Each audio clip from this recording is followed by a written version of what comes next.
Between Western psychology, psychiatry, and psychotherapy and the so-called religions of Asia, there is common ground because both are interested in changing states of human consciousness. Whereas institutional Western religion, Christianity, Judaism, and even Islam are relatively less interested in this matter. Western religions are more concerned with behavior, doctrine, and belief than with any transformation of the way in which we are aware of ourselves and of the world. But this matter concerns psychiatry and psychology very much. Only those states of consciousness which are not normal are usually treated in Western psychology as being in some way sick. There are, of course, exceptions to this, and there have increasingly been exceptions. In the work of Jung, and to some extent even of Grodek, of Prinzhorn, of more modern people, Rogers, and Ronald Lang, changing consciousness is often looked upon as a form of therapy. But in general, different states of consciousness from the normal are regarded as a form of sickness. And therefore, official and institutional psychiatry constitutes itself the guardian of sanity and of socially approved experience of reality. And very often it seems to me that reality appears rather much the way the world is seen on a bleak Monday morning. In this official doctrine, I might even say dogma, of what reality is. Because after all, we know that our science, such as it is of psychology, is founded in the scientific naturalism of the 19th century. And the metaphysical and mythological assumptions of that science still underlie a great deal of psychological thinking, in behaviorism eminently, but also to a large extent in official psychoanalysis. Indeed, one might say that psychoanalysis is based on Newtonian mechanics and in fact could be called psychohydraulics. Not that that analogy is altogether inappropriate, because there are certainly respects in which our psychic life flows and exhibits the dynamics of water. But of course we want to know what kind of water, and for the scientific naturalism of the 19th century, the basic energies of nature were considered to be very much inferior to human consciousness in quality. Ernst Haeckel, a biologist of that time, would think of the energy of the universe as blind energy. And correspondingly, it seems to me that Freud thought of the libido as essentially blind, unconscious energy, embodying only a kind of formless, unstructured, and insatiable lust. This is a generalization. Some modification in that thinking is of course possible.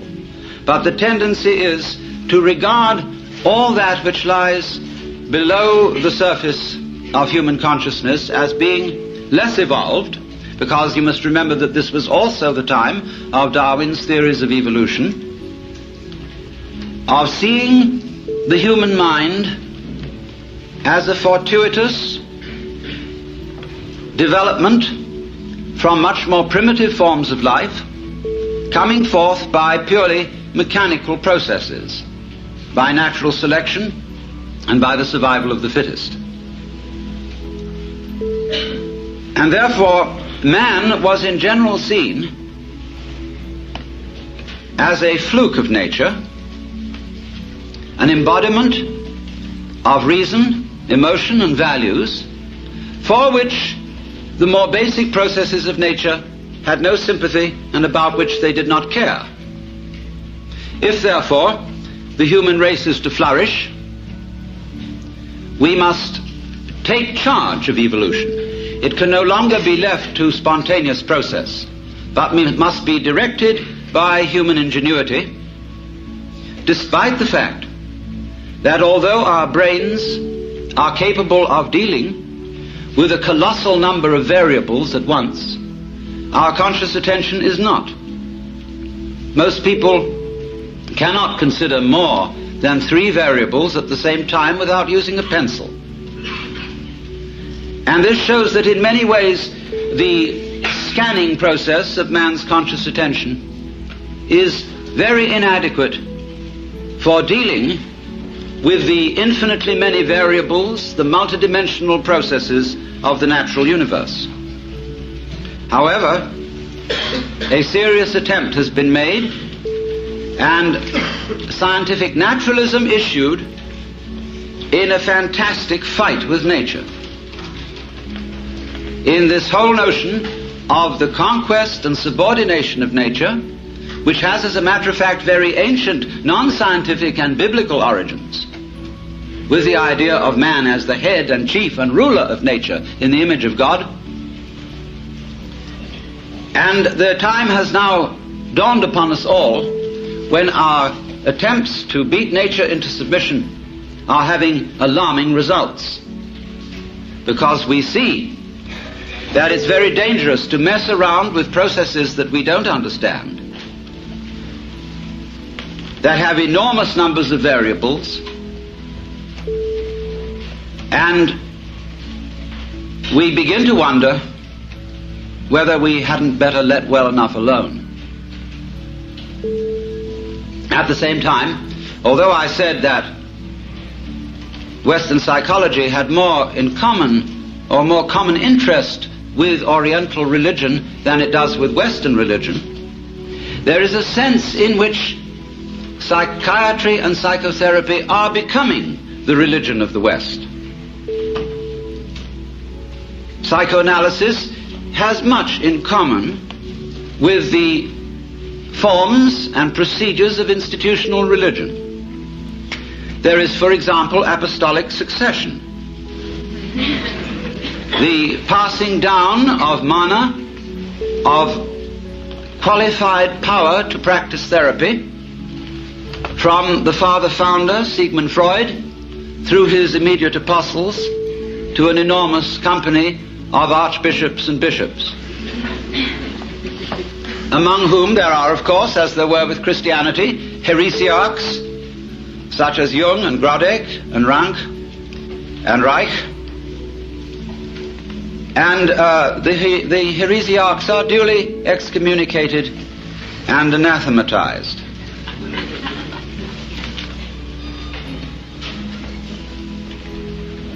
There are rituals, as there are also rituals with religion.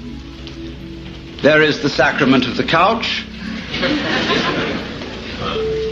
There is the spiritual discipline of free association. There is the mystic knowledge of the interpretation of dreams. And there are also the 2 great symbolic fetishes, the long one and the round one.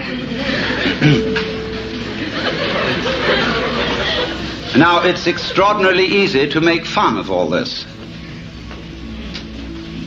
And we must not forget that we owe a tremendous debt to Freud, if for nothing else than pointing out that much of ourselves of which we are aware in terms of the conscious ego is not really ourselves.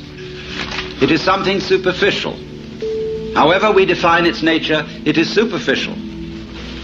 And the realities of human life are not under the gaze of its scanning process, at least not in the ordinary way. And that was a tremendous revelation. There's no question about that.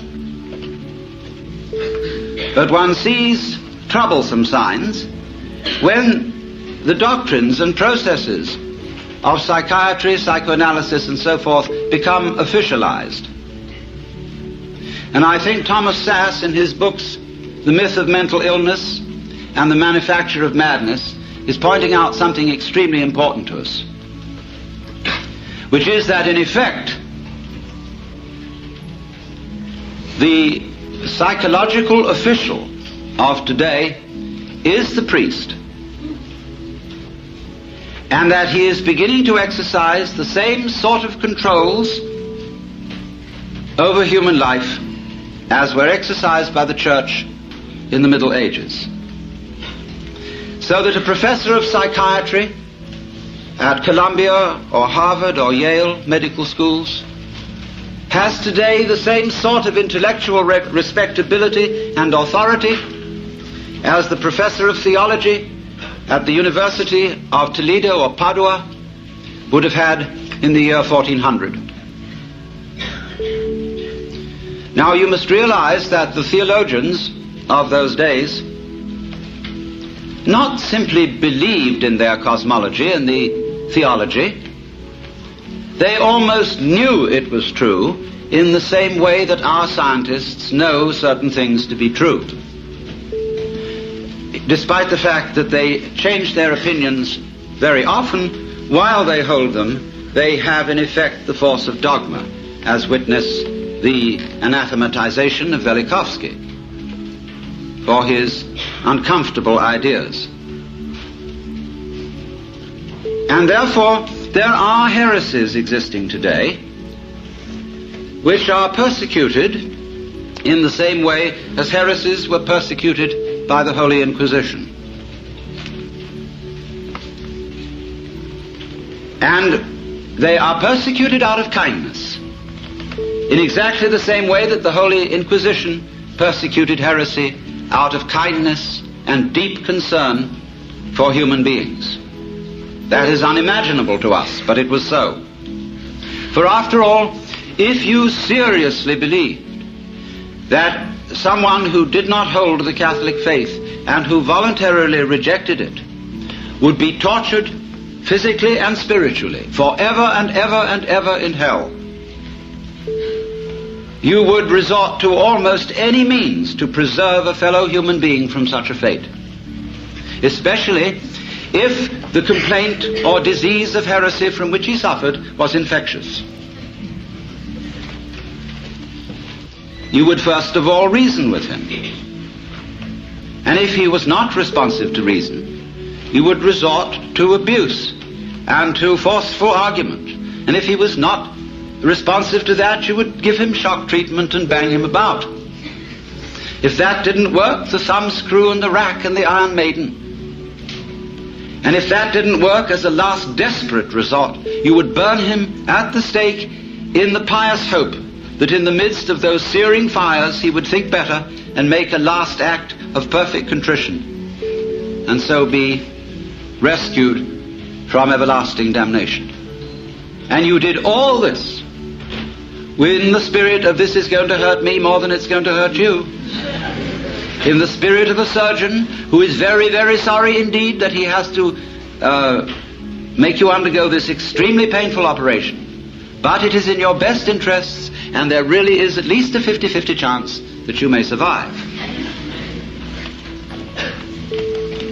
And so therefore, in perfectly scientific medical spirit, people may be very arbitrarily and without due process deprived of their civil rights, incarcerated in prisons that are in many cases much worse than prisons for criminals, and generally left to rot, be neglected and ignored, and when bumptious, given shock treatment or put in solitary confinement. For what? Because they have unorthodox and heretical states of consciousness. A lot of these people are not dangerous until provoked into being dangerous by being ignored, by being treated as machines, and in generally defined as non-human. And if you are defined as non-human, there's precious little you can do about it, because everything you say that sounds human will be taken as a kind of utterance of a mechanical man, as imitating humanness out of lunatic cunning. You will be suspicious. Everything you say will be listened to in a different way and with different ears.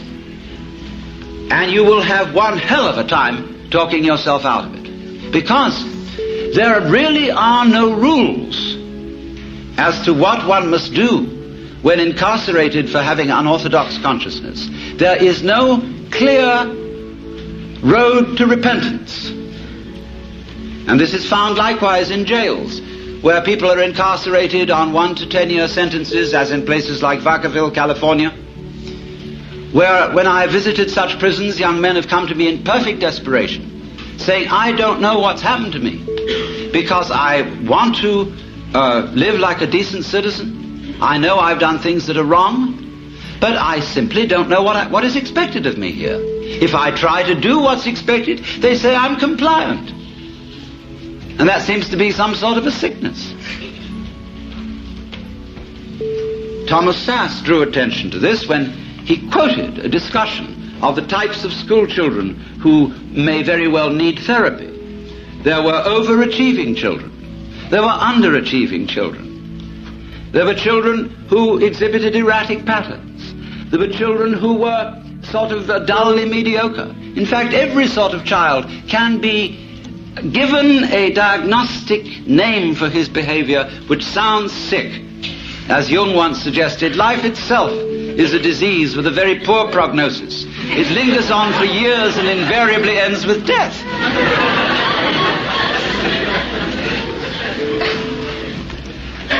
And I submit that in our present knowledge of the human mind, such power in the hands of psychiatrists is amazingly dangerous. For I would suggest that today we know about as much concerning the human mind as we knew about the galaxy in 1300.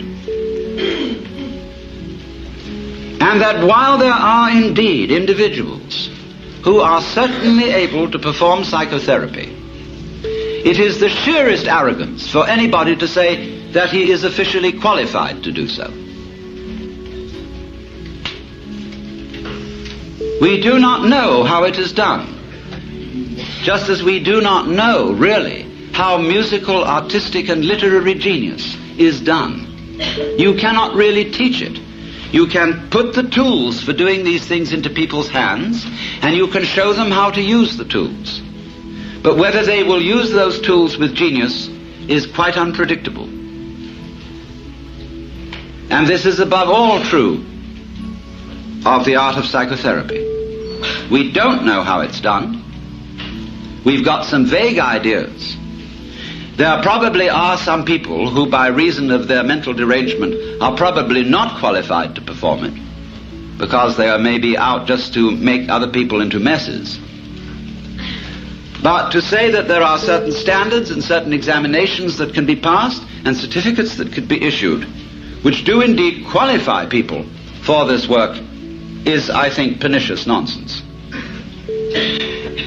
And is used, of course, out of economic self-interest when those who consider themselves official therapists run into competition. The same was done by religion. I was talking, imagine it, to a Buddhist priest in Thailand some years ago. I was looking at some books in a bookshop in the precincts of a Buddhist temple. And I was wandering over, and I noticed a book on a certain form of Buddhist meditation. And I murmured, Satipatthana, which is the name of a certain kind of Buddhist meditation. And a voice suddenly said to me, you practice Satipatthana? I looked up, and there was a skinny Buddhist monk in a yellow robe with rather red eyes looking at me.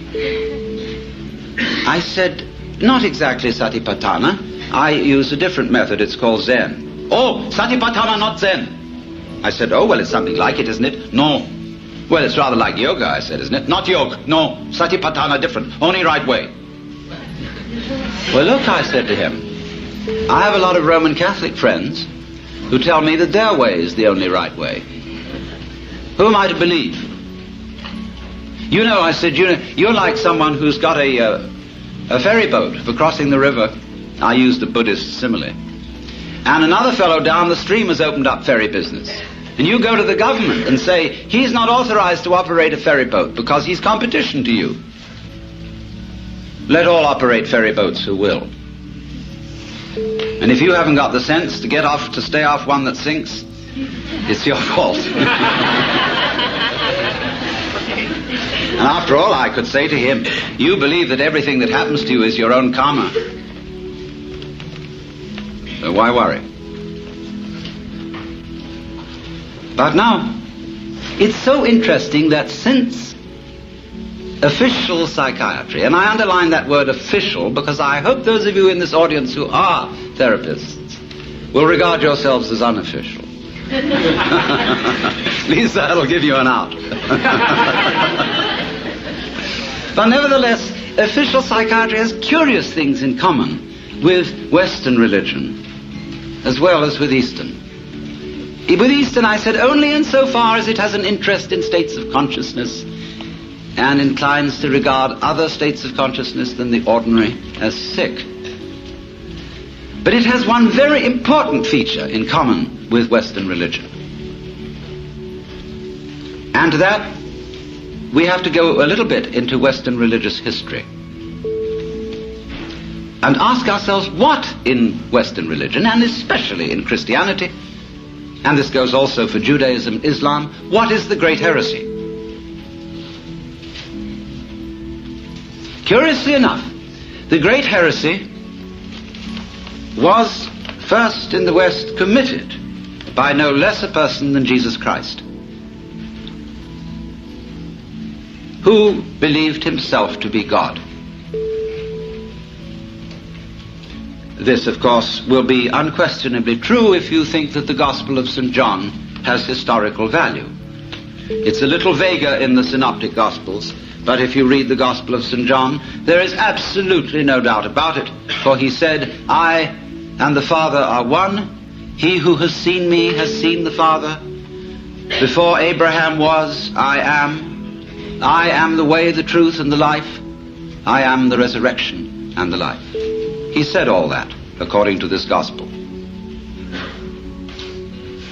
And that is something that in the Western world you are not supposed to say. And especially you are not supposed to believe it.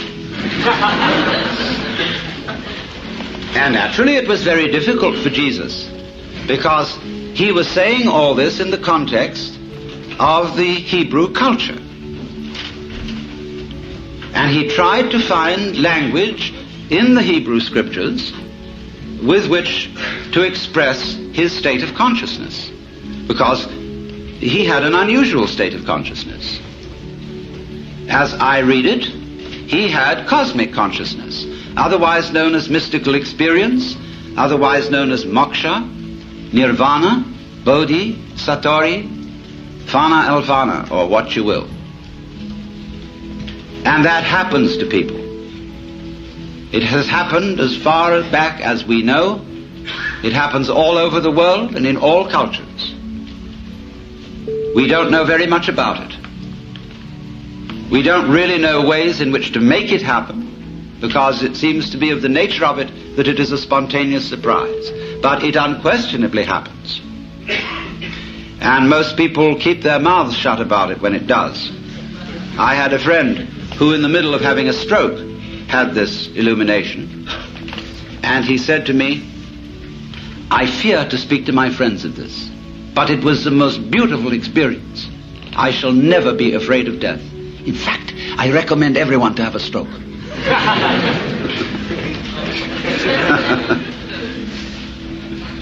This was my friend Jean Varda, lately deceased Greek painter.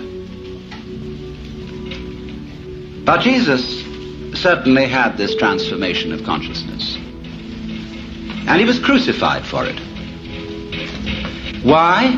Because he had committed an act of insubordination and treason against the cosmic government. Because if you believe that God is a monarch, an absolute, omniscient, and omnipotent authority, shall we say a sort of cosmic ego, then to claim to be that is to introduce democracy into the kingdom of heaven, to usurp divine authority, and to speak in its name without proper authorization. And they asked Jesus, by what authority do you speak? Of heaven or of men? And he was tricky about answering that one. He said, by what authority did John the Baptist speak? And they were nervous about answering that one. He could have asked, by what authority did Isaiah speak, etc., or Moses. But Moses became official authority. And if you could wangle it that what you said was simply an extension of what Moses said, because Rabbi so-and-so said it, who got it from Rabbi so-and-so, who got it from Rabbi so-and-so, who got it from Rabbi so-and-so, who got it from Moses, then it's okay. Notice this, that to be an authority today in the academic world depends on documentation. It's not enough to say, for I say unto you, you must put in your footnotes. And the more the footnotes, the more the authority, obviously. So, our dissertations tend to be books about books, about books about books, and our libraries multiply by mitosis.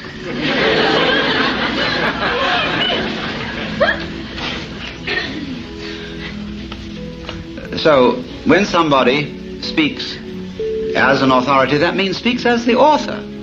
That's all it means.